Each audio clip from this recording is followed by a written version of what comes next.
على الناس برسالاتي وبكلامي فخذ ما آتيتك وكن من الشاكرين وكتبنا له في الألواح من كل شيء موعظة وتفصيلا لكل شيء فخذها بقوة وأمر قومك يأخذوا بأحسنها سأريكم دار الفاسقين.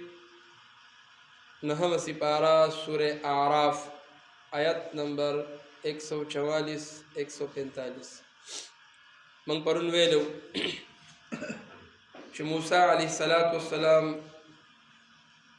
دا درخواست وکړه چې یا الله تعالی لیدل غواړم. الله پاک وی ته ما هرګز نشي لیدی، مخامخ غر ته وګوره، که چېرې ده زما تجلیات قبول کړل او دی مستقیم او قرار پاتې شو نو ته به ما بیا وویني. نو چې الله په خپل تجلیات وکړل هغه غر ریزه ریزه شو. موسی علیه السلام بېهوشه شو، هوش کې راغی، وی زه اول منونکی یم.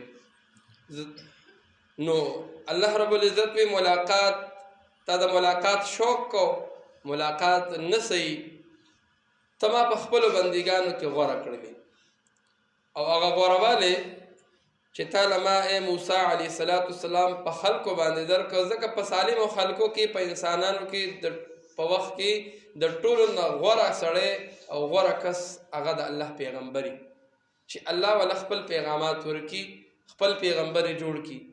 نو الله پاک ورته وفرمایل ته مې غوره کړلې په خلکو کې په څه وجه باندې؟ برسالاتي، چې هدله مې خپل پیغامات درکړه، مختص مې کړه دې دپاره، وبکلامي.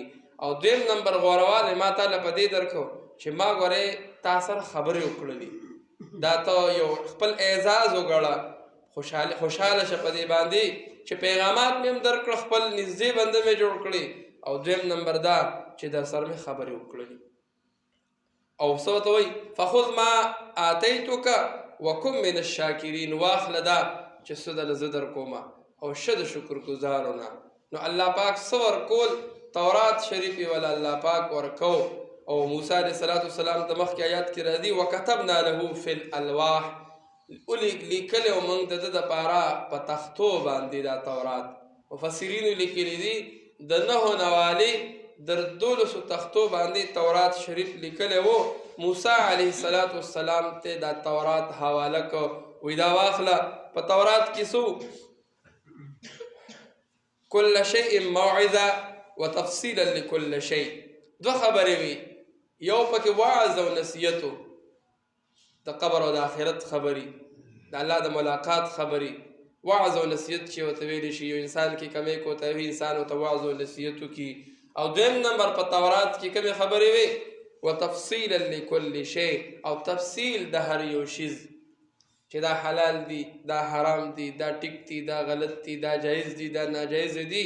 الله پاک په تورات کې وعظ او نصیحت خبرې هم ورکړلې، او ورته په تورات کې احکام هم ورکړل د شریعت. او څه ووی؟ فخذها بقوه، مضبوطیا سره د تورات وړه واخله، او وامر قومک یأخذوا باحسنها، او خپل قوم ته هم دا خبر وکړه چې دا تورات شریف چې دی نو څوک بهترینې طریقې سره د تورات شریف قبول کوي.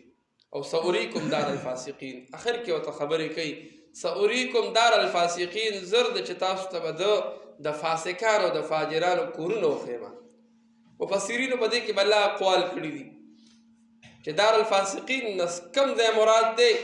نو یو رایه پکې د هغې دا ده چې دار الفاسقین نه مصر مراد دی، چې د بني اسرائیلو نه مخکې فرعون او د هغه قومونه په مصر کې آبادو، مصر د هغې و. نو چې الله ورته وفرمایل چې ده به څه کومه، تاسو ته به دا مصر بیا وښیم.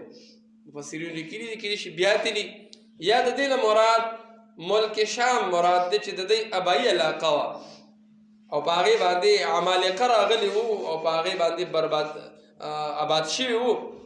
نو الله رب العزت ورته دې کې یو قسم له دوی ته بشارت دی چې تاسو ته به زه خپل کلی، خپل وطن واپس درکوم.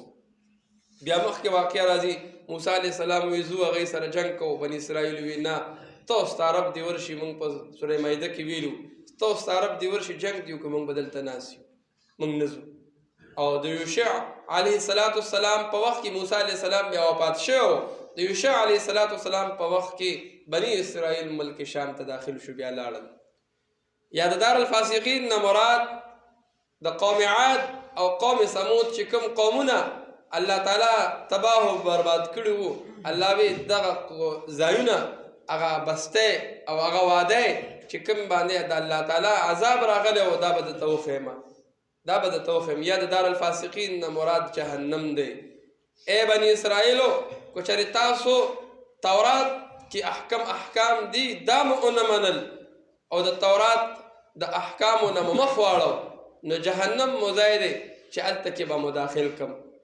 دا ټولې اقوال ټولې خبرې چې الله بني اسرائیلو ته مخې ته کړي چې ګورې کوم خلکو د وخت د نبي خبره ونه منلې نو الله هغه تباه و برباد کړي دي.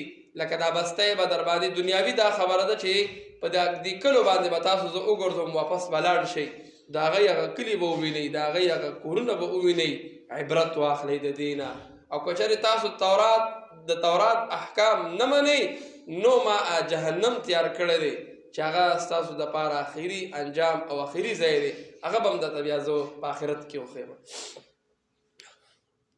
قال یا موسی، اوی الله پاک یا موسی، اے موسی علیہ السلام، انی اصطفیتک، بېشکه ما ته غوره کړې، علی الناس په خلکو باندې، برسالاتی په خپلو پیغاماتو په وجه، و بکلامی او د خپل کلام او د خبرو په وجه باندې، فخذ واخله ما آتیتک، هغه چې زه در کوم تا لره، وکن من الشاکرین او شد شکر گزارونه.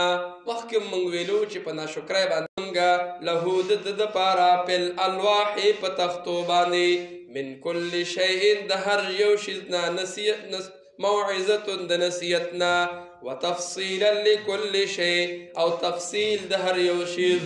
فخذها بقوه، واخله دې سره دې له په مضبوطیا سره، وامر قومک، حکم وکړه قوم خپل ته، یاخذوا باحسنها، چې واخلي دې لره په بهتري طریقې سره، ساریکم، زر دې چې وبښیم تاسو ته دار الفاسقین، کور د نافرمانو. واخر دعوانا الحمد لله رب العالمين والعاقبة للمتقين والصلاة والسلام على رسوله محمد وآله وأصحابه أجمعين. الله تسمعوا ويسمعوا ورد عمل توفيق نصيبك يا الله، دا ناس تقبل منظورك يا الله، تزمن نرازش أعمال مو قبولك يا الله، مقدو گناهون نوساتي يا الله، مطول خوشانك فرشانه خفقاننا مصيبتنا يا الله ختمك. سمر بیماران دی اللہ شفای کاملہ نصیب کی، سمر قرضدار دی اللہ قرضون اخلاص کی، اللہ دچا روزگار نشتے اللہ د حلال روزگار ورکی، چې د چاشته اللہ برکت نصیب کی، اللہ تزمن نرازش. وصلی اللہ تعالی علی خیر خلقه محمد و آله و اصحابه.